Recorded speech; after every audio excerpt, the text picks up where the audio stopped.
हाँ, बीच बीच में अगर ज्यादा तकलीफ आए तो चंदन, लाल चंदन उसमें डालकर चढ़ाओ।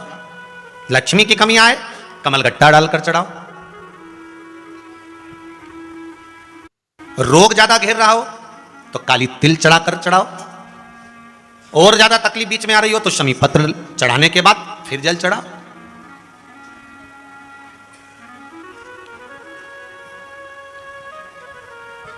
शमी पत्र का जो विधान है वो 2 बार चढ़ाने का होता है। एक बार अगर आप किसी कामना से शमी पत्र चढ़ा रहे हो तो शमी पत्र पहले शिवलिंग के ऊपर चढ़ाया जाता है, उसके बाद जल चढ़ाया जाता है। जब जल चढ़ जाए, दूध चढ़ जाए, पंचामृत स्नान आदि सब हो जाए, उसके बाद आप देवाधिदेव महादेव की जब पूजन करें, अर्चना करें, आराधना करें, चाकरी करें, निवेदन करें, तब फूल आदि, पुष्प आदि जब भगवान देवाधिदेव महादेव को समर्पित करेंगे, फिर पुनः वापस शमी पत्र बेलपत्र फिर समर्पित कर देंगे, फिर पुनः समर्पित कर देंगे।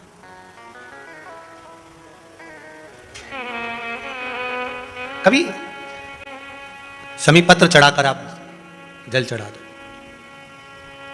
कभी बेलपत्र चढ़ाने के बाद जल चढ़ा दो। बीच बीच में प्रयोग करते रहना चाहिए, बाबा से निवेदन करते रहो।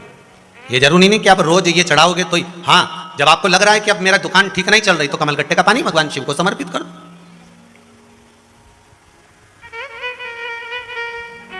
कमलगट्टा लक्ष्मी जी की जो माला जपी जाती है, लक्ष्मी मंत्र की जो माला जपी जाती है वो कमलगट्टे की माला से जपी जाती है।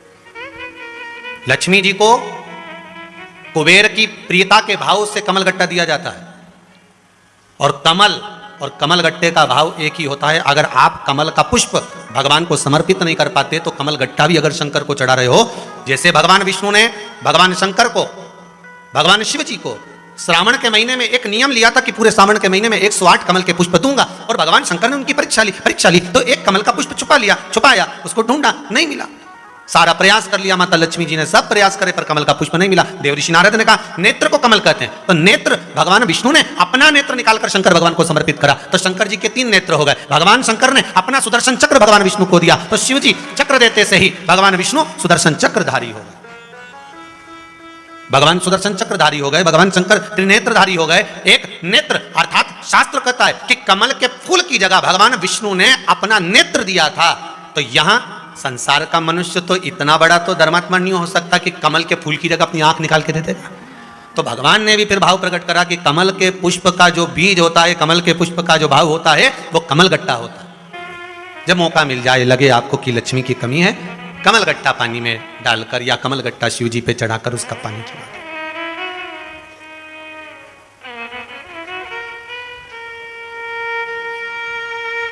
फिर निवेदन करेंगे, बच्चे अगर कोई एग्जाम देने बैठ रहे हैं, कोई कंपटीशन एग्जाम है, या लगता है आपको कि हाँ मेरे बेटे की यहाँ नौकरी लगना चाहिए, पूर्ण विश्वास मेरे कुबेर भंडारी पर करना। उसका नाम है कुबेर भंडारी, भंडार भरे बिगर तो छोड़ता ही नहीं है। इतने पत्र हैं, कुछ ही पत्र ऐसे होंगे जिसमें प्रश्न होंगे, बाकी के पत्र पढ़े तो नहीं है, पढ़ेंगे जब ज्ञात होगा। विश्वास है। और कलम ने एक बात कही थी कि जितने लोग भी आए ना उनसे बात कर कर जाना कि इनको भगवान ने क्या दिया है। हमने कुछ नहीं दिया हो, हमारे पास कुछ है ही नहीं, ये बस केवल शिव पुराण है और ये कुबेरेश्वर महादेव की धरा, कंकर और शंकर है, इसके सिवाय कुछ नहीं। कल रात्रि को जब हम जा रहे थे यहाँ से वापस की ओर, तो देखा था कि कई लोग गाड़ियों पर सो रहे हैं, कई लोग गाड़ियों के अंदर सो रहे हैं। एक भाई पीछे की डिक्की खोल के उसके अंदर सो रहा था। देखिए भाव, देखिए। क्या सीहोर में होटलें नहीं है? ढेर, जा सकता है। तो आगे जाके गाड़ी रोक के फिर पूछवाया, क्या बात है, तुम डिक्की के अंदर सो रहे हो? कहा हाँ। क्यों? हमारी अम्मा बोली थी कि कुबेरेश्वर महादेव की धरा के सिवा कहीं मत जाना। तो फिर भूमि पे क्यों नहीं सो रहे? तो कहा भूमि पे तो सो जाए, पर तो दिक्कत ये है कि वो बहुत सारे बड़े बड़े पत्थर है ना, कंकर।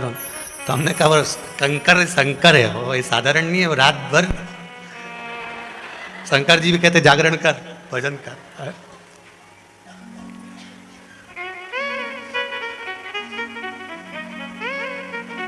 बड़ा भाव है आपका बहुत।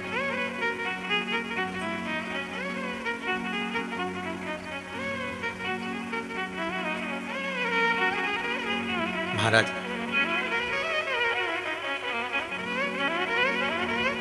जीवन की एक सार्थकता है।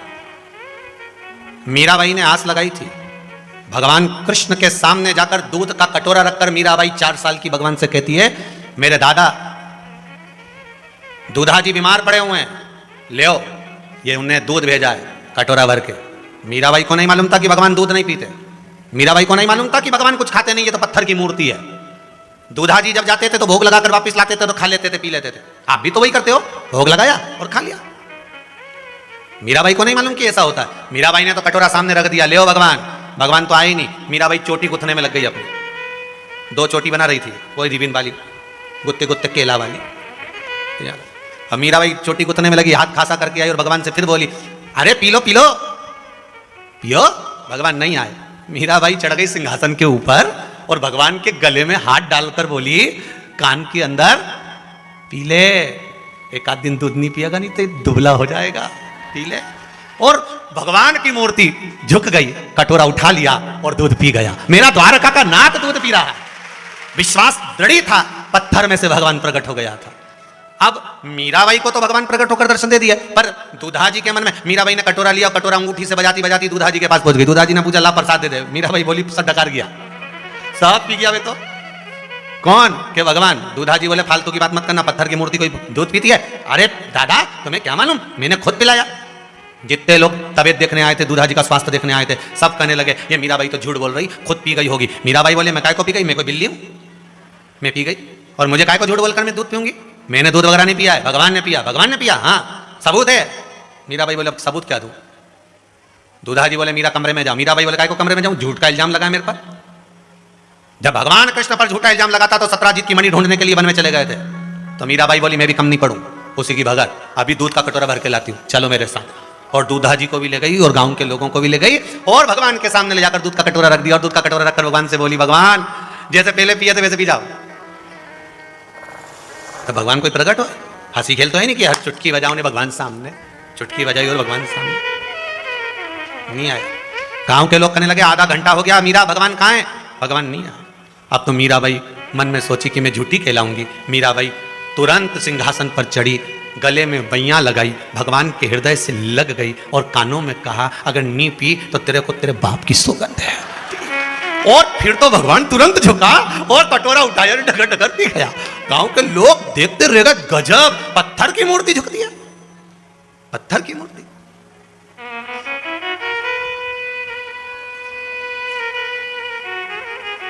साचो प्रेम प्रभु में हो तो मूरत बोले काट की। पत्थर की मूर्ति झुकती है? हाँ, क्यों नहीं झुकती? क्यों नहीं झुकती? बस मीरा के जो गुरु थे ना, उन्होंने मीरा का जो जीवन रंगा था, वो जीवन कोई साधारण नहीं था। और मुझे विश्वास है मेरे शंकर ने भी गुरु बनकर, किसी दूसरे ने नहीं, मेरे शिव ने गुरु बनकर, जितने लोग आस्था पर कथा सुन रहे हैं, फेसबुक के ऊपर सुन रहे हो, अरिहंत चैनल पर सुन रहे हो, चाहे कुबेरेश्वर धाम में सुन रहे हो, जो नहीं भी सुन रहे, इतना विश्वास मुझे शंकर पर है कि शंकर ने गुरु बनकर पूरे विश्व को शंकर ने अपने रंग में अब रंग दिया। अपने रंग में रंगा है शिव, कोई दूसरा रंग नहीं है, शिव अपना रंग दिया, दूसरा रंग।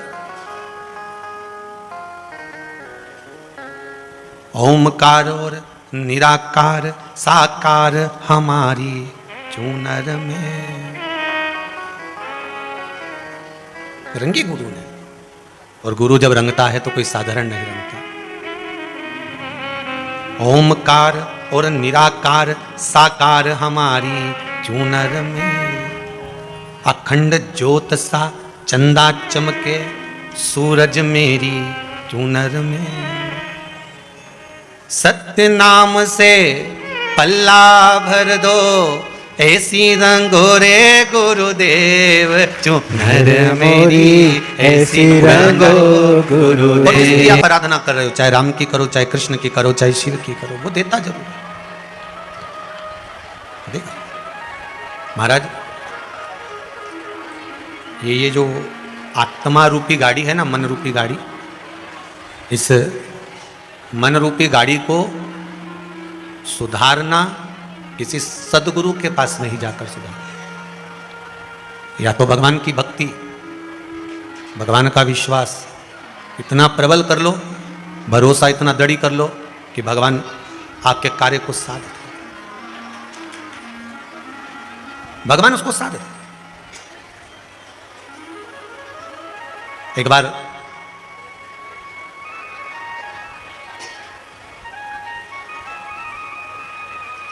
माता लक्ष्मी ने भगवान विष्णु से एक बात कही, प्रभु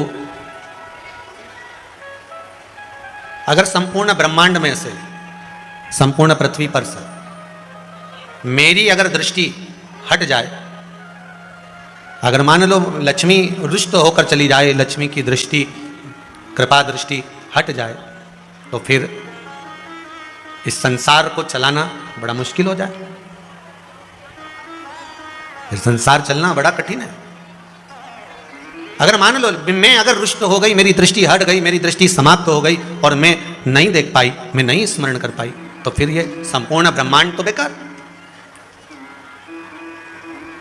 भगवान विष्णु ने लक्ष्मी जी से कहा, लक्ष्मी एक बात तुम अच्छे से समझ लो, बहुत ध्यान से समझना लक्ष्मी, एक बात को तुम अच्छे से समझ लीजिए कि हे लक्ष्मी, तुम्हारी कृपा दृष्टि हटने से या तुम्हारी दृष्टि हट जाने से कोई फर्क नहीं पड़ता।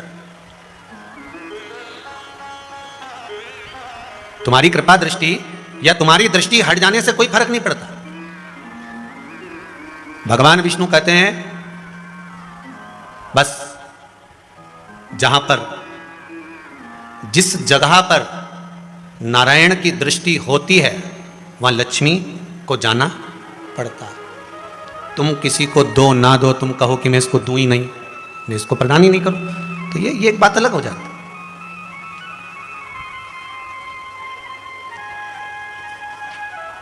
आपसे भी निवेदन है, आप लक्ष्मी जी के पीछे मत पड़ो। लक्ष्मी जी को जिसने नारायण को दिया था, कौन ने दिया? जम के बोलिए जरा, भगवान देव अधिदेव महादेव। अपने को लक्ष्मी जी का पीछा नहीं पकड़ना, हमको तो देव अधिदेव महादेव का पीछा पकड़ना, हमें भगवान शंकर का पीछा पकड़ना। जब शंकर भगवान का हम पीछा पकड़ेंगे, भगवान शिव के चरणारविंद का स्मरण करेंगे, भगवान शिव के चरणों का रसास्वादन ग्रहण करेंगे, भगवान शंकर के चरणों का रस तत्व ग्रहण करेंगे, तो भगवान शंकर जब भगवान विष्णु को लक्ष्मी दे सकते हैं, तो क्या हमारे दरवाजे पर लक्ष्मी को नहीं भेज सकते? बस उसका स्मरण करिए।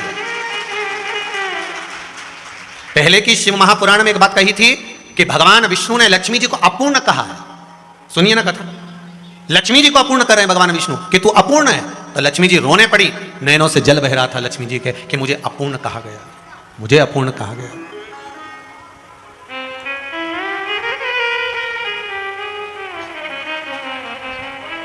आज मुझे अपूर्ण कहा गया, और रोते हुए ब्रह्माणी जी के पास, माता सरस्वती के पास गई, माता सरस्वती उनको माता पार्वती के पास ले गई। लक्ष्मी को अगर पूर्ण भी कोई कर रहा है तो शंकर भगवान की धर्मपत्नी माता पार्वती कर रही है, अपने पुत्र गणेश जी को उनकी गोदी में देकर, अपने पुत्र को माता पार्वती लक्ष्मी जी की गोद में दे देती है कि ले मैं तुझे पूर्ण कर देती हूं, तू अपूर्ण नहीं रहने दूंगी। अब जरा विचार करिएगा, मेरी मां जगत जननी जगदम्बा माता पार्वती जब लक्ष्मी जी को अपूर्ण नहीं देख सकती, तो फिर आपको अपूर्ण देख सकती हैं क्या? बस उसका स्तवन, उसका स्मरण आप करो, आप उसका स्तवन करो, आप उसका स्मरण करो, आप उसकी भक्ति में डूबो। एक बात बहुत ध्यान देखना, बहुत ध्यान से श्रवण करना। अगर मान लो किसी के विवाह में अगर देरी हो रही है, मंगल विवाह में, से तो बाबा सबके कर ही देता है, ऐसा कुछ नहीं है, पर कहीं ना कहीं आपको ऐसा लगता है कि देरी हो रही है। जैसे कई लोगों ने लिखा है, गुरुजी विवाह का लिखा उन्होंने तो कि हम आए थे और बाबा की कृपा ऐसी हुई महाराज कि बाबा ने बहुत करुणा कर दी और कृपा कर दी।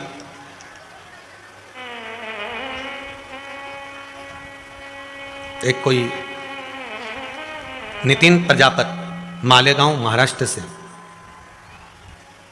कहाँ बैठे हैं आप? ही हैं? माइक देना जरा। अब जो लोग बहुत दूर रहते हैं उनको माइक पहुंचा भी नहीं सकते, तो इसलिए तो करीब में रहें तो अच्छा है। आपने लिखा है दीदी कि हम महाराष्ट्र मालेगांव से मेरे पति 3 महीने पहले बीमार हुए, उनको कैंसर की तकलीफ बताई। हाँ जी। आप कहाँ से आई दीदी? मालेगांव से, महाराष्ट्र। महाराष्ट्र से हैं। क्या नाम है आपका? तृप्ति नितिन प्रजापति। तृप्ति नितिन प्रजापति जी। जी, क्या प्रॉब्लम हो गई थी? उनको 3 महीने पहले डॉक्टर ने कहा था कि भाई इलाज करने का, कैंसर है उनको, और कोई दवाखाना में एडमिट ही नहीं कर रहे थे। फिर मैंने, जैसे मुझे किसने बताया, हमारे मामी सास है, उन्होंने बताया कि श्री शिवाय नमस्तुभ्यम का जाप करिए। मैं जब से वो जाप आज तक कर रही हूँ। आज दवाई गोली कुछ भी नहीं है उनकी, फिर भी बिल्कुल अच्छे तंदुरुस्त है। बाबा की कृपा है। अच्छा, आए हैं आपके साथ? हाँ, बाबा की कृपा बनी रहे। बाबा की कृपा ऐसे हम पे बनी रहे, इसी आशा से मैं यहाँ वापस उसका आभार मानने के लिए आई हूँ। पहले आए थे क्या एक बार आप? हाँ, पहले आ चुकी, 20 दिन पहले ही आई। अच्छा, जय हो। बाबा ने जल्दी से बुला लिया, ऐसे ही आगे और बुलाए। बाबा की कृपा विराजी। श्री शिवाय नमस्ते। श्री शिवाय नमस्ते। उस पर भरोसा रखेंगे, विश्वास रखेंगे। कैंसर की बीमारी भी अगर बता दी है तो मेरा तो बाबा से निवेदन है कि विश्वास जैसे इन बहन ने करा, और आज दवाई की भी जरूरत नहीं है, और बाबा अच्छा कर दिया है, और डॉक्टर भी अब कह रहे हैं कि ठीक है, तो बाबा की बड़ी कृपा है। करुणा उसकी ही होना चाहिए। आपका विश्वास अगर दृढ़ है, देखो कोई आपके पास आकर कोई ये नहीं कहेगा कि आप ये करो, बस इतना जरूर है कि कोई रिश्तेदार आपका, कोई कुटुंबी आपका, कोई परिवार, जैसे आप लोग भी एक दूसरे को बताई देते हो कि वो हमने उस कथा में सुना था, वसी और वाला महाराज बोला था, या शिव महापुराण में हमने श्रवण करा था, आप ये उपाय कर लो। और विश्वास रखकर किसी ने कर लिया, भरोसा रखकर कर लिया। और एक आपके साथ में भी हुआ होगा, जितने माताएं बैठी हैं या जितने भाई बंधु बैठे हैं, आपने भी कजन कितनों को पशुपति व्रत बता दिए होंगे, और ना जाने मोहल्ले की कजन कितनी ने कर लिए होंगे, और कर लिए होंगे तो तुम्हारा यश गुण गा रही होगी कि अच्छा हुआ तूने करा दिया और हमारा काम हो गया। ना जाने कितनों के करवा दिया अपन पशुपति।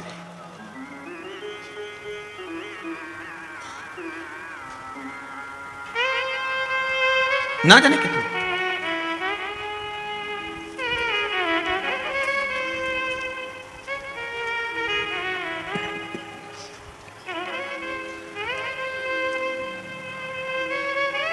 बस भरोसा रखकर, विश्वास रखकर करो।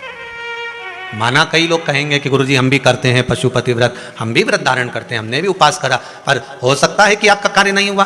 कोई जरूरी थोड़ी ना है, यहाँ कोई बेल बहूती थोड़ी ना मिल रही कि कहीं का छू मंत्र करके कहते जा तो मिल जाए, या कहीं का। यहाँ पर हम तो ये भी नहीं कहते कि कहीं तुम्हें गड़ा गड़ा यानी हंडा मिल जाएगा, सोना चांदी का हो। बहुत ये सारे ढोंग प्रपंच से, छल से शंकर जी को रिझाना बहुत कठिन है। ना तो शिव जी को ये सब कुछ आता है, ना शंकर जी को ये सब पसंद है। सारा देवता शरीर में आए, कभी शंकर जी आए? अरे बोलो तो सही, नहीं किसी के सुनाओ, वही के तो महाकाल आ गया। सब आए के देवी जी आए, ने के देवता जी आए, ने के पितर जी आए, ने इसके ये देवता आए, पर कोई नहीं के महादेव आ गया। और एक आध दिन महादेव आ गया नहीं, तो जितना घर में देव सब गायब। महादेव भगवान कभी कभी नहीं, भगवान तो केवल किसी के रूप में आता है। भगवान स्वयं रूप रखकर नहीं आता, भगवान तो अपने ही कोई होते हैं, अपने ही रिश्तेदार, अपने कुटुंबी, अपने ही परिवार वाले, अपने ही मोहल्ले वाले, अपनी कॉलोनी वाले, कोई ऐसा होता है जिसको भगवान प्रेरणा देकर भेज देता है कि जा, वो बहुत दुखी है, वो बहुत तकलीफ में, तू जाकर उसको ये उपाय बताया, हो सकता है उसका काम हो जाए। किसी को भेज दे, कहीं विश्वास है। शंभु शरणे पड़ी मांगू घड़ी रे घड़ी, दुख काटो दया करी ने दर्शन आतो। कहीं किसी सदगुरु के पास, अरे मैकेनिक आज भी है और मैकेनिक पहले भी था, दोनों तरह के मैकेनिक में अंतर है। पहले की गाड़ी का जो मैकेनिक होता था, वो गाड़ी को एक बार सुधार दे तो कम से कम 4 साल गाड़ी अच्छी चले, 5 साल चले, 10 साल गाड़ी अच्छी चले। आज का जमाना का मैकेनिक एक बार सुधार दे तो दूसरी बार 15 दिन वापस लेकर जा। बोलो सही है कि गलत है? साहब गड़बड़ हो गई तो क्या, अभी तो सुधराई थी, अभी मैंने 1000 रुपए लगाया, अभी 500 रुपए लगाया, अभी 1500 रुपए लगाया, मैंने कांच सही करवाया था, अभी कि बटन दबाओ ने कांच ऊंचा हो जाए, बटन दबाओ ने कांच नीचा हो जाए। अब बताओ, अभी सुधरा के लेकर गया, फिर मैकेनिक के पास ले गया, मैकेनिक ने कहा फिर इसकी कोई बटन खराब हो गई, उसने फिर सुधारा। पहले जमाने के जो मैकेनिक होते थे, गाड़ी के, पुरानी गाड़ी के जो मैकेनिक होते थे, वो तो हाथ लगाते और ऐसा सुधार के देते कि 5-10 साल चल जाती थी। और आज का मैकेनिक ऐसा कि उसको सुधार तो दे, मालूम पड़े फिर बिगड़ी जाए, फिर सुधारे फिर बिगड़ी जाए। इसमें गाड़ी की दिक्कत नहीं, इसमें मैकेनिक की दिक्कत है। बस पहले के जमाने के जो संत और सदगुरु होते थे, एक बार में गाड़ी को सुधार देते थे। जो आया उसको सवार दिया, प्रहलाद को भगवान से मिला दिया, ध्रुव जी को परमात्मा से मिला दिया, मीराबाई को भगवान से मिला दिया। अरे विचार करो, वो चर्मकार चमड़े के जूते बनाने वाले वो रविदास जी कितने बड़े मैकेनिक होंगे जो मीराबाई को सवार कर परमात्मा से मिला दे। जरा विचार करो पहले के मैकेनिक कितने प्रबल होंगे जो ध्रुव जी और प्रहलाद जी को भगवान का दर्शन करा दे। और एक आज के मैकेनिक,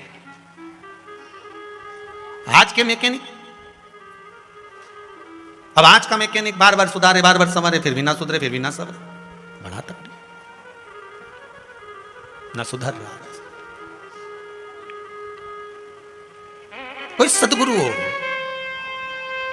कोई ऐसा सदगुरु हमारे जीवन में आए, कोई ऐसा संत हमारे जीवन में आए जो हमारे जीवन को संवार दे, हमारे जीवन को सार्थक बना दे, भगवान की भक्ति में डुबो दे कि अब शंकर के सिवाय, अब राम के सिवाय, कृष्ण के सिवाय, अब शिव के सिवाय कहीं जाना ही नहीं है, हमें उसके चरण पकड़ लेना है, अब नहीं भटकना। अब भटक लिए, बहुत भटके साहब, इतना दुख था, सारी जगत में होकर आ गए, सारे तकलीफ में, जब सारा परिवार कुटुंब। अभी इसमें पत्र में, पुराने पत्र में लिखा है किसी बहन ने, हम सब दूर होके आए, सारी दुनिया में हो जाए, पर नहीं हुआ।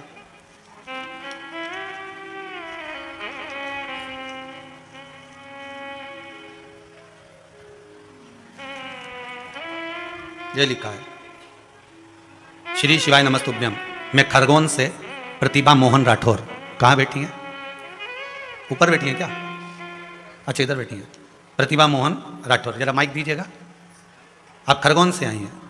इन्होंने लिखा है, 6 साल से रिश्ते के लिए तकलीफ में थी, जिसने जैसा जैसा बताया सब कुछ कर लिया, फिर भी कुछ नहीं हुआ।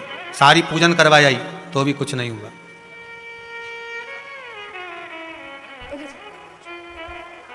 मैं श्रीमती प्रतिभा राठौर खरगोन से आई हूँ। श्री शिवाय नमस्तुभ्यम। श्री शिवाय नमस्तुभ्यम जी। मैं खरगोन से आई हूँ। मैं मेरी बेटी की शादी में 2 बेटियों के लिए 15 अगस्त को आई थी। यहाँ कब आए? हाँ, 15 अगस्त को। आज कौन सी अगस्त है? अगस्त है, नवंबर? हाँ, नवंबर। 15 अगस्त को आई थी। वो 17 को यहाँ से गए थे। और 25 तारीख को भी रिश्ता आया लड़के का, और 26 तारीख को भी एक लड़के का रिश्ता आया। 26 अगस्त को वो बात पक्की हो गई। हाँ, 9 दिन बाबा ने ऐसी कृपा करी कि 9 दिन में ही हो गई। जय हो, जय हो। हाँ, अब 5 फरवरी की शादी है। वाह, पत्रिका नहीं लाई? पत्रिका अभी छपी नहीं है पंडित जी। मिठाई लाई हूँ। श्री शिवाय नमस्तुभ्यम। बाबा को आरोग्य दीजिएगा। श्री शिवाय नमस्तुभ्यम। भिजवा दी मैंने, आपके बेटे को दे बाबा दिया। जी, जय हो, जय हो, जय हो। वो मिठाई बेटे के लायक ही है, गणपति है ना। राम जी, श्री शिवाय। बाबा की कृपा है, सारी दुनिया में घूम ली है गुरुदेव। ऐसी कोई पूजन नहीं जो नहीं करी हो, ऐसा कोई अनुष्ठान नहीं जो नहीं करा हो। सब जगह जगह जाकर पूजन भी करा ली, पर बन रहा है। घर बैठकर कथा का आनंद लो, और जब तुम्हारा काम हो जाए तब। एक हमारे इटारसी से भाई फ़ोन करे हुए कि साहब हमारे वो बहू के लाला भयो है, तो यहीं का बोल के गए थे, तो वो जमाल उतारना है। हमने कहा दादा अभी देव नहीं बैठे, नहीं, वो तो बोल गए थे कंकर संकर, हम तो उतार के मानेंगे चाहे कुछ भी होगा। और आज वो गाड़ी भरा के आ गए 30-35 में। अब देव अधिदेव महादेव माना बाबा है, पर नहीं इतनी। एक बात आप लोगों को कहेंगे, इतनी सामर्थ्यता तो हमारी भी नहीं है कि आप लोगों के लिए कोई व्यवस्था कर पाए। ऑनलाइन कथाएं जो चल रही थी कोरोना महामारी के कारण इस कुबेरेश्वर धाम से, उन ऑनलाइन कथाओं का क्रम 2 साल में आज पूरा हो जाएगा। पर एक बात कहेंगे, दिल की है, हृदय की है। इस कंकर संकर रूपी इस कुबेरेश्वर धाम की धरा को जिसका पांव या शरीर का स्पर्श हुआ है, एक भाई ने लिखा है, उसने रसीद पे ही लिख दिया,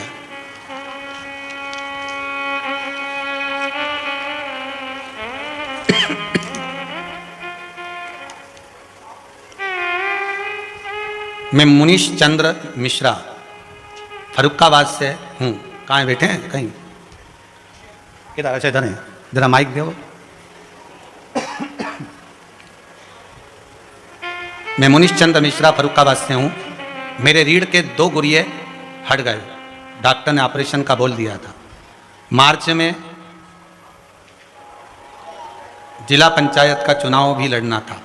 वाह, जय जी।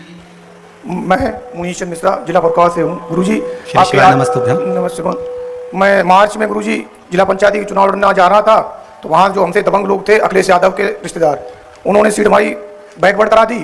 तो हमारे रीढ़ के घूमते रहे, 65 गाँव लगते हैं जिला पंचायती में, वहाँ घूमते रहे, उसी में हमारे 2 गुरिया अड़ गए गुरुजी। तो हमने कहा हम चुनाव नहीं लड़ पाएंगे। तो हमारी पत्नी ने आपका चैनल द्वारा माध्यम से देखा थी कथा, तो उन्होंने, मैं पत्नी ने कहा कि गुरुजी का स्मरण करो और शिव का उपासना करो, जरूर कुछ ना कुछ निर्णय निकलेगा। हमने रात में व्रत किया और व्रत करने के बाद पूजा की। पूजा करने के बाद हम लोग चित्रकूट दवा लेने के चले गए। जब वहाँ निकले, गाड़ी में बैठ नहीं पा रहे थे किसी कीमत पे, तो चुनाव लड़ना तो बहुत दूर बात थी। रास्ते में आपकी कृपा से, भोलेनाथ की कृपा से दिमाग में आया कि ऐसा करो अपने ड्राइवर को चुनाव लड़ा दो, तो चुनाव हम जीत जाएंगे। वहाँ से डॉक्टर साहब पास पहुंचे, डॉक्टर साहब ने कहा कि आपके 2 गुरिया हट गए हैं और हटने के बाद आपकी नस को दबा दिया है, अब आप ऑपरेशन करा लो, नहीं कराएंगे तो आपके हाथ पैर सुन्न हो जाएंगे और विकलांग हो सकते हैं। तो हमने कहा ऑपरेशन नहीं कराएंगे, गुरुजी की कृपा से हम चुनाव लड़ेंगे, उसके बाद देखेंगे जो होगा। गुरुजी की कृपा से हम चुनाव लड़े। हमारे सामने अखिलेश यादव जो मुख्यमंत्री हमारे यूपी से हैं, नाम ना लीजिए किसी का भी। अच्छा ठीक, उनके रिश्तेदार थे, उन्होंने चुनाव लड़ रहे थे, लेकिन उनके सामने हमारी कोई औकात नहीं थी। लेकिन आपकी कृपा से हम चुनाव वो जीत गए, और जीतने के बाद हमको प्रमाण पत्र नहीं मिल पा रहा था। तब फिर हमने गुरुजी का स्मरण किया, भोलेनाथ का। हमने कहा कि प्रमाण पत्र हमको मिल जाए, हम भोलेनाथ आपके यहाँ शरण में आएंगे वहाँ, और आपकी जो बन पड़ेगा वो हम वहाँ करेंगे आके। बहुत बहुत साधुवाद, बहुत सुंदर भाव। अब गुरिया ठीक है आपका, पहले से आराम है? जी ठीक है, बैठिए। श्री शिवाय नमस्ते। बस बाबा की कृपा बनी रहे, हम तो यही बाबा से निवेदन करते हैं। आपके जीवन का हर पल, चाहे किसी भी तरह का हो, हम तो कहेंगे, आपसे भी निवेदन है, केवल राजनीति से मतलब नहीं, हम तो आपसे कहेंगे अपनी जीवन की नीति पर भी आप अमल करें। घर में अगर आपको क्रोध आ रहा है, चिड़चिड़ प्रवृत्ति हो गई, कोई कार्य नहीं हो रहा, थोड़ी देर मौन हो जाओ, थोड़ी देर शांत हो जाओ, और मौन और शांत होकर एक हाथ में जल लेकर और उसमें लाल चंदन मिलाकर आप शिव का स्मरण कर कभी बेलपत्री के पेड़ के नीचे सींचन करिए। बस बहुत उतना, ज्यादा से ज्यादा 10 मिनट लगेंगे और आपके हृदय को भी शांति होगी और घर में एकदम शांति होगी और प्रेम बढ़ेगा। आपको बोलना ही नहीं किसी से कि क्या बोला जाए, क्यों क्रोध करा जाए, किस लिए बोला जाए, किसके लिए कहा जाए, हमें उससे मतलब नहीं। हमें तो शिव स्मरण करना, हमें तो भगवान का भजन करना, हमें तो मंत्र जाप करना, हमें तो नाम जाप, हमें तो नाम कीर्तन में डूबना है, अविरल भक्ति में। और जब अविरल भक्ति में हम डूब जाएं तो जीवन का सुख अपने आप प्राप्त हो। शिव महापुराण की कथा कहती है, महाराज जीवन की सार्थकता इसी में, आपकी भक्ति, आपका विश्वास, आपकी दृढ़ता। लक्ष्मी मैया कर रही, अगर मैंने निगाह दृष्टि हटा ली, भगवान विष्णु कहते हैं आपकी निगाह हटाने से क्या होता है? कृपा दृष्टि तो नारायण की होना चाहिए, कृपा दृष्टि शिव की होना चाहिए। कई लोग कहते हैं हमारे परिवार में, हमारे ससुर जी, हमारी सास, हमारे परिवार के लोग हमसे बात नहीं करते, उन्होंने हमसे हाथ पैर पीछे कर लिया, वो हमसे मिलते नहीं जुलते नहीं। अब क्यों? अभी बहन ने कहा कि मैं सारे 6 साल में सब कुछ कर चुकी, पूजन पाठ अर्चना ध्यान ये वो दान आदि कार्य नहीं हुआ, फिर शिव का स्मरण नहीं किया था ना, शंकर का भजन तो करो, एक बार विश्वास तो जागृत करो।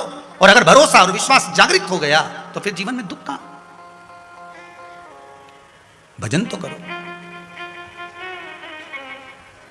हमें चिंता है और हम करो, चिंता मना नहीं, पर निवेदन है अगर भगवान शिव चिंता कर रहे हैं आपकी, तो आपको भी शिव की चिंता होना चाहिए कि मेरा शंकर मुझे तारेगा कैसे। कितना अवगुण भरा हुआ है साहब इस शरीर के अंदर, विचार करिएगा जरा, कितना अवगुण भरा हुआ है ना। हम तो कहेंगे कि कोई कितना भी बड़ा, कितना भी बड़ा हो और कितना भी विद्वान से विद्वान हो, तो भी उसमें अवगुण तो,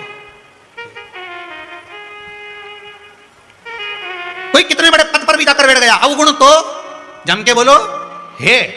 कितना से बड़ा सा बड़ा विद्वान भी होगा, कितने बड़े से बड़ा गादी पर जाकर बैठ गया हो, पर उसमें अवगुण जरूर होगा, ये पक्का है। इसीलिए शायद हमारा हिंदू धर्म कहता है, इसीलिए शायद हमारा हिंदू धर्म कहता है कि सारे बड़े बड़े, चाहे कितने बड़े बड़े विद्वान क्यों ना हो, पीठाधीश मठाधीश क्यों ना हो, किसी ना किसी में अवगुण होगा। बस अवगुण अगर नहीं होता तो एक में नहीं होता, वो मेरी गौ माता है, गाय है, जिसमें अवगुण नहीं होता, वो अवगुणों से वंचित है। मेरी गौ माता अवगुणों से दूर है। इसीलिए शायद कोई कितना भी बड़ा, कितना भी ऊंचा, कितना भी पदधारी हो, कितना भी विद्वान हो, उसका मल और मूत्र किसी काम का नहीं होगा। पर मेरी गौ माता, जिसके भीतर कभी कपट नहीं, छल नहीं, बेईमानी नहीं, प्रपंच नहीं, झूठ नहीं, इसलिए मेरी गौ माता का मल और मूत्र अर्थात गोबर और गौमूत्र दोनों आज तक काम आ रहा है, आज तक काम आ रहा है।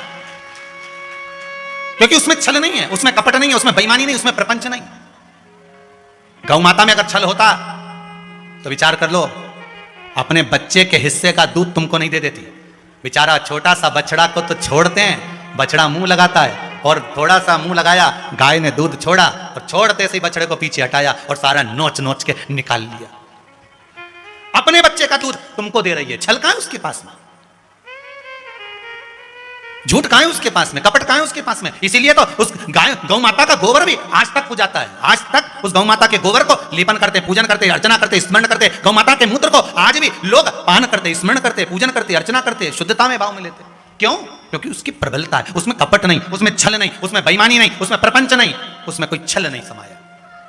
कोई कितना भी विद्वान से विद्वान हो साहब, कितनी भी ऊंचे पद पर जाकर बैठ गया, कितने भी ऊंचे पद पर बैठ गया, पर गौ माता से ज्यादा विद्वान, गौ माता से ज्यादा सत्यवान, गौ माता से ज्यादा कहीं निर्मल कोई नहीं हो सकता। उसकी विद्वत्ता प्रबल है गौ माता की, विद्वत्ता। हम तो आपसे एक बात कहेंगे, गाय के दूध में वो बल होता है, और अभी तो बहुत रिसर्च चल रहे हैं, गौ माता के जो मूत्र है उससे, गौमूत्र से औषधियों का निर्माण हो रहा है, जिससे कैंसर जैसी बीमारियां भी समाप्त होती चली जा रही हैं। उसका प्रयोग करो, उसका उपयोग करिए। कोई कितना भी विद्वान, आपकी श्रद्धा, आपका विश्वास फिर निवेदन करेंगे। दुनिया, ये जरूर हो सकता है कि कोई बहुत विद्वान होगा, पर मीरा विद्वान नहीं थी। मीरा शास्त्र जानती थी? नहीं। मीरा कोई पूजन करना जानती थी? नहीं। उसने तो बैया डाली और कह दिया पी ले दूध, लो ठाकुर पी लो, और भगवान दूध का कटोरा उठाकर दूध पीने लगे। दूध का पात्र उठाया और दूध पीना प्रारंभ। पात्र उठाया,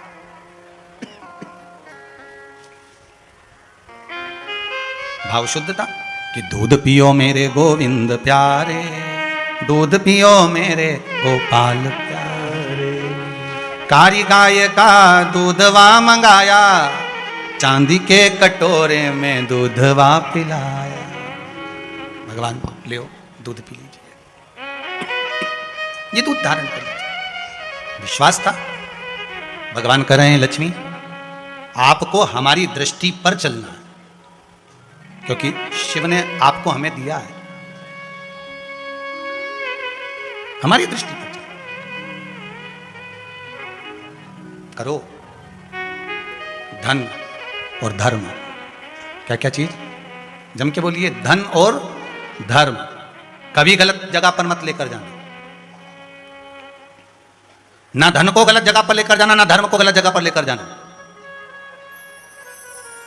अगर धन और धर्म ये दोनों गलत जगह पर चले जाते हैं तो दोनों को नष्ट होने में देरी नहीं लगती। धन और धर्म दोनों को अच्छी जगह पर लेकर जाए। धन किसी ऐसे के कटोरे में मत डालना कि वो लेकर गया और ले जाकर उसने व्यसन में लगा दिया, मदिरापान में, मांसाहार में, जुए में, वेश्यावृत्ति में लगा दिया। धन अगर उसके कटोरे में जाकर गलत जगह लगता है तो रोना देने वाले को पड़ता, रोना देने वाले को पड़ेगा।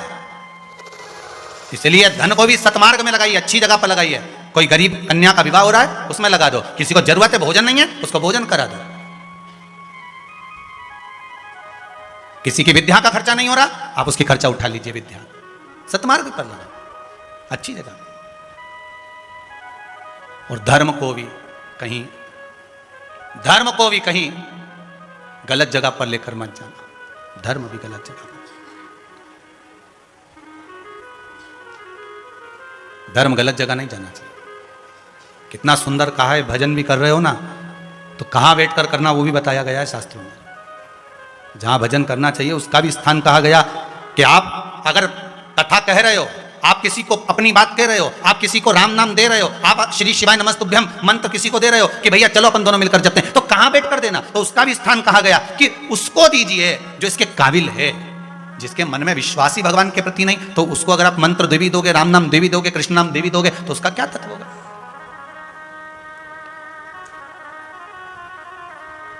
एक गुरुजी ने अपने चेले से कहा, सुन मैं तुझे गुरु मंत्र दे रहूंगा। ठीक है गुरुजी दे देना, पर तुझे मदिरापान छोड़ना पड़ेगा। कि गुरुजी मदिरापान क्यों छोड़ सकते हैं? अब गुरु मंत्र तो ये कान में आए और मदिरा मुंडा, तो मदिरापान काय को छोड़े? गुरुजी बोले मैंने बोल दिया ना मदिरापान छोड़ना पड़ेगा तो छोड़ना पड़ेगा, मदिरापान छोड़। अरे गुरुजी तो मदिरापान क्यों छोड़े? तो गुरुजी ने कहा जब मैं मंत्र दूंगा तेरे कानों में तो तू मंत्र बोलेगा ना मेरे साथ में, तो बोलेगा तो कंठ पर तो जाएगा, इसलिए तुझे मदिरापान छोड़ना पड़ेगा। तो इतने में चेला बोला गुरुजी मंत्र तो यहीं अटक के रह जाए, वो तो अटके ही नहीं, नीचे चली जाए। तो गुरुजी बोले फिर निकल जा बाहर, निकल। मंत्र, कथा, भजन, कीर्तन, स्मरण, सत्संग, दो भी उसको जो इसके काबिल हो। शेरनी का दूध तांबा, पीतल, एल्युमिनियम, स्टील में नहीं रखा था, स्वर्ण के पात्र में रखा था। शेरनी के दूध को अगर सोने के पात्र के सिवाय काय में भी रखोगे बेकार हो जाएगा। स्वर्ण पात्र में शेरनी का दूध अगर रखा रहेगा तो अच्छा रहेगा। उसी तरह सत्संग, भजन, कीर्तन, स्मरण, भगवान की भक्ति अच्छे पात्र में होगी तो वो संचित रहेगी। गलत के पास पहुंच गई तो वो जीवन भर बेकार ही रहेगी, उसकी कोई महत्वता ही नहीं रहेगी, उसकी कोई मूलता ही नहीं।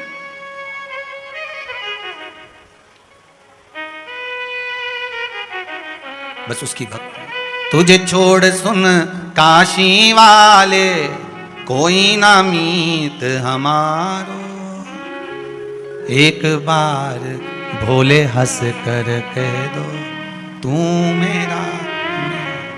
बहुत उतना भगवान की भक्ति। आगे चरित्र आया, शिव महापुराण का बड़ा पावन चरित्र अंधकासुर का वर्णन किया कि अंधकासुर स्वयं भगवान शंकर के नेत्र बंद करने के बाद प्रकट होता है और वही अंधकासुर एक दिन माता जगत जननी को गलत दृष्टि से देख लेता है। जिस माता की गोद में खेले हैं उसी माता को गलत दृष्टि से देख रहे हैं। यह व्यक्ति का भेद दृष्टि है, यह व्यक्ति की भेद दृष्टि है। जिस भूमि का हम खाते हैं, जिस धरा पर हम जन्मे हैं, जिस भारत माता की गोद में हम पैदा हुए हैं, जिस भारत माता की गोद में हमारा जन्म हुआ है, दुख तब होता है जब भारत माता की गोद में रहकर भी हम उंगली उसी भारत माता पर उठाते हैं। जैसे अंधकासुर जन्म लेने के बाद माता जगत जननी को ही गलत दृष्टि से देख रहा था, दृष्टि गलत। भगवान शंकर ने काल भैरव को बुलाया, बाल भैरव को बुलाकर अंधकासुर के प्राणों को हर लिया था। अंधकासुर मर गया, प्राण छूट गए। फिर आगे जो चरित्र आया वो हिरण्यकशिपु का आया, पर इसमें एक बड़ा सुंदर चरित्र गर्ग संहिता के अंतर्गत आता है, गिराज खंड के अंतर्गत, कि पुलस्त बाबा देवऋषि नारद को जो कथा श्रवण कराए थे वामन पुराण, और उसके बाद में पुलस्त बाबा जो भक्ति में डूबे थे। शिव महापुराण की कथा कहती है जैसे अंधकासुर को जब काल भैरव मार रहे थे, अंधकासुर को जब काल भैरव ने अंधकासुर के केश को पकड़ा था, खींचा था, तो अंधकासुर चीख कर बोला था कि मेरी गति ऐसी क्यों बिगाड़ी जा रही है। तो उसका वर्णन काल भैरव करते हैं कि तेरे भीतर जो अहंकार समाया था वह अहंकार तुझे मार रहा, दूसरा कोई नहीं मार रहा। अहंकार व्यक्ति को समाप्त कर देता, कोई दूसरा नहीं मार रहा, केवल अंधकार, तेरा अहंकार। बहुत ध्यान देना, आप हो चाहे हम हो, चाहे अपन दूसरे का उदाहरण क्यों दें, अपन तो अपना उदाहरण लो कि आप हो चाहे हम हो, अगर अहंकार में समाहित होते चले जाएंगे, अहंकार में फूलते चले जाएंगे, तो जैसे अंधकासुर अहंकारी हो गया था, देवऋषि नारद अहंकारी हो गए थे, बीच में पुलस्त बाबा को अहंकार आ गया था कि मुझे में इतना बल है कि मैं उठाकर ले जा सकता हूं, वापस उठा सकता हूं। ऐसा अहंकार हमारे जीवन में भी कई बार प्रकट हो जाता है, होता है। किसी किसी को सुंदरता का अहंकार आ जाता है, किसी को बल का अहंकार आ जाता है, मैं बहुत बलवान हूं, मेरी पहचान सब दूर है, मैं उनको जानता हूं, मैं उनको पहचानता हूं, मैं ये कर सकता हूं। ये बल का जो अभिमान है ये बेकार, बल का अभिमान ठीक नहीं।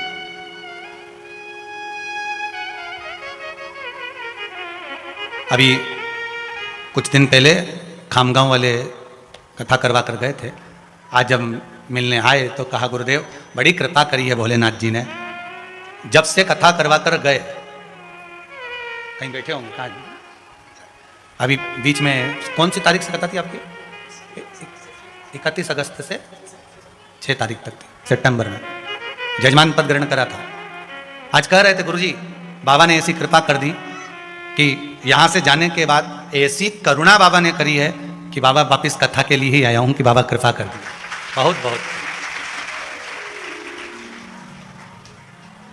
बाबा की बड़ी कृपा है। हम तो कहेंगे देने वाला भोलेनाथ, लेने वाला भोलेनाथ। वो देता है, वो बड़े दिल से देता है, बस आपका विश्वास प्रबल हो महाराज, फिर वो कमी नहीं करता। तेरे डमरू की धुन सुन के मैं काशी नगरी आई हूँ। तेरे डमरू की धुन सुन के मैं काशी नगरी परमात्मा आई हूँ। शिव महापुराण की कथा में एक भाव बड़ा सुंदर कहा गया है महाराज। शिव महापुराण की कथा कहती है, शंकर का चरित्र कहता है कि महाराज दुनिया के सारे दुख केवल एक बेलपत्री के वृक्ष के नीचे जल चढ़ाने से भी समाप्त हो जाते हैं। आप जितना शिव का स्मरण कर सकते हो, आप जितना शंकर का अनुमोदन कर सकते हो, आप जितना शिव भक्ति में डूब सकते हो, उतना शंकर आपको प्रदान करेगा ही महाराज। आप उसकी भक्ति करो। तेरा ही दिया मैंने खाया पिया है, तेरा शुक्रिया है, तेरा शुक्रिया है, मुझे भोले बाबा ने बहुत दे दिया। तेरा शुक्रिया है, तेरा शुक्रिया। उसकी भक्ति में जितने रम सकते उतने रम जाए। कितना रमे। तारकासुर के 3 पुत्र तारकाक्ष, विदुम्माली, कमलाक्ष की गला पकड़ा। तारकाक्ष, विदुम्माली, कमलाक्ष की तीनों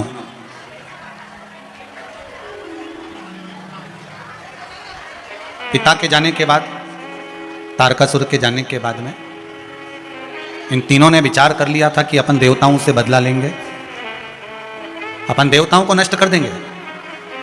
पर इन तीनों ने विचार करा कि हमारे पिता तारकासुर का संहार करा है, तो अपन तीनों इनसे बदला लेंगे, इनको नष्ट कर देंगे देवताओं को। पर ब्रह्मा जी का तप कर कर उन्होंने वर मांग लिया था कि 3 पुरी का निर्माण करो और उस 3 पुरी में हमारा निवास हो, और हम तीनों मरे तो एक साथ मरे, हमारे प्राण अगर छूट रहे हैं तो एक साथ छूटे। भगवान ने भी कर दिया था तथास्तु। तब भगवान शिव 33 कोटि देवताओं को पशु बनाकर स्वयं पति बने, उन्हीं का नाम पशुपति नाथ है।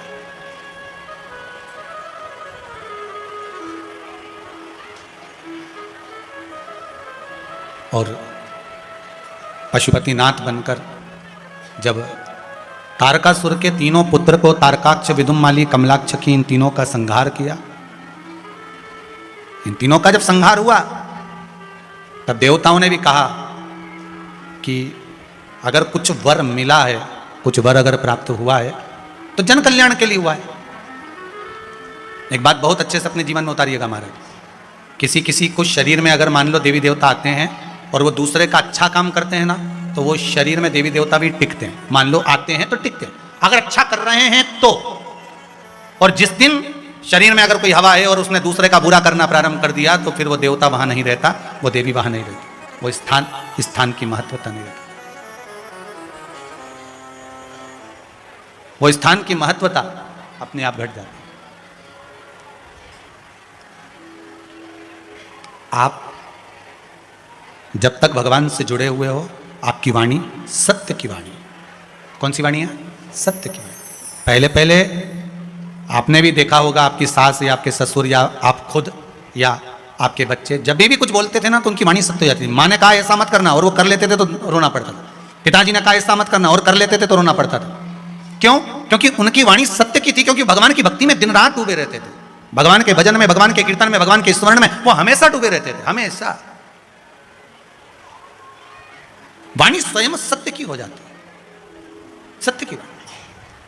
और बहुत ध्यान देना महाराज, एक बार अगर भगवान की भक्ति का रस किसी मनुष्य के जीवन में अगर डाल दिया जाए, तो वो हमको भले समझ में नहीं आता कि यह कहाँ काम आता है, पर वो काम आ जाता है। वो कहाँ काम आएगा हमको नहीं मालूम, पर काम आएगा जरूर, ये पक्का पक्का है।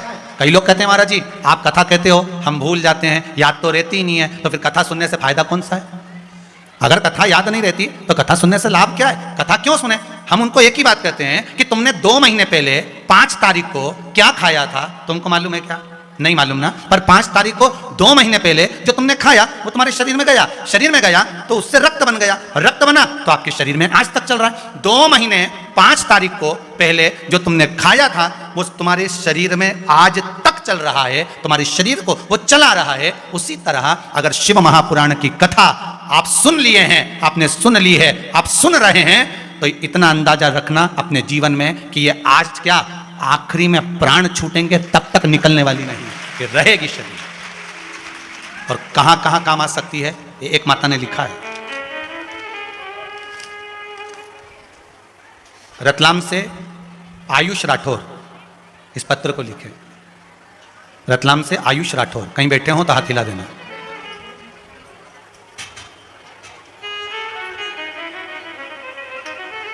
श्री शिवाय नमस्ते। बहुत जोरदार निकल के आए रे।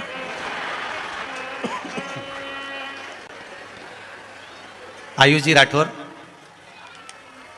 आपके पत्र में लिखा है, रुद्राक्ष महोत्सव में आया था, मैं रुद्राक्ष लेकर घर गए थे। अप्रैल में मेरे छोटे भाई का एक्सीडेंट हो गया था हाईवे पर। एक्सीडेंट इतना बुरा था कि कार में मेरा भाई जा रहा था, कार पूरी तरह से खत्म हो गई थी। उसका फोटो भी मैंने दिया। अच्छा, कैमरे वाले भैया इस कार का फोटो भी दिखाना।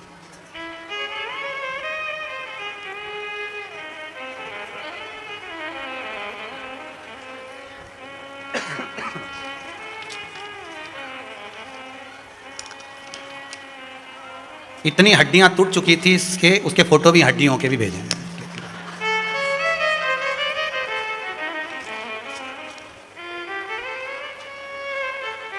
कार पूरी तरह से खत्म हो चुकी थी। मेरे भाई को मेरे महादेव ने ही बचाया है। कार के फोटो मैंने भेज दिए हैं गुरुजी। सब कुछ हड्डियां जितनी थी सब चूरा चूरा हो गई थी। और जब ऑपरेशन करवाने गए तो उसी वक्त कोरोना भी हो गया। मेरे भाई को ऑक्सीजन नहीं बढ़ रहा था, सिलेंडर लगाने के बावजूद वेंटिलेटर का बोल दिया था डॉक्टर ने। लेकिन मेरे भाई के कान में आपकी शिव महापुराण की कथा हेडफोन में लगा दी गई थी, जिसके चलते हुए वो रुद्राक्ष जो आपने रुद्राक्ष उत्सव में दिया था उसका पानी 2-2 बूंद देते रहे और कथा सुनाते रहे। उसे मैं यहाँ कुबेरेश्वर धाम में साथ लेकर आया हूँ। अब वो ठीक है। आया एक बार हाथ हिला दो जरा। श्री शिवाय। बाबा की कृपा है, बहुत बहुत साधुवाद। बाबा की कृपा दृष्टि बना कर रखे। हर हर। अब इन बच्चों से पूछा जाए, ये इतने पढ़े लिखे लड़के, आज के ज़माने में लोग कहेंगे क्या विश्वास करेंगे बच्चे? पर जब सामने मेरा बाबा आकर खड़ा हो जाता है, पूरी गाड़ी चकनाचूर हो जाती है और बचाने वाला केवल महादेव होता है, तब विश्वास जागृत होता है कि अभी भी वो है, गया नहीं है, वो अभी है, कहीं गया नहीं। कुछ बोलना चाहते हो? थोड़ा शीघ्र बोलिएगा, कथा बहुत सारी रह गई है। ऐसे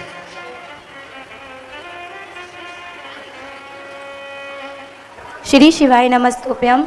गुरुजी, जब मैं मंत्र जाप कर रही थी तो उठी तो फिर एक दादाजी और एक दादी जी मेरे सामने आए यहीं पर और मुझसे बोलने लगे कि ये किसका बेटा, कहाँ से आई हो तुम? मैंने कहा मैं भोपाल से आई हूँ। फिर बोलने लगे ये बेटे को क्या हुआ? तो मैंने कहा कि वो शुरू से ही ऐसा है। तो उन्होंने बोला कि मेरा बेटा भी ऐसा ही था, वो अपने बेटे को साथ में लेकर आई थी। तो उन्होंने बोला कि बस एक उपाय करो, बस उससे तुम्हारा बेटा ठीक हो जाएगा। उन्होंने कहा जो गोबर का ढेर होता है उसमें इसको गड्ढा खोद के गड़ा देना, सिर्फ गर्दन छोड़ देना 1 घंटे के लिए, और श्री शिवाय नमस्तुभ्यम बोलते रहना। और गुरुजी वो चले गए। मैंने कहा आप रुकोगे? नहीं। तो बोलने लगे नहीं, हम तो सिर्फ दर्शन करने के लिए आए थे, हमें उज्जैन जाना है। मैंने उन्हें गेट तक देखा, वो दिखे, उसके बाद वो मुझे दिखे ही नहीं और ना ही मिले। तो गुरुजी, मैं आपसे ये पूछना चाहती हूँ कि मैं ऐसा करूँ या ना करूँ, क्योंकि मेरे को आप पे विश्वास है। श्री शिवाय नमस्तुभ्यम। बैठी बैठी।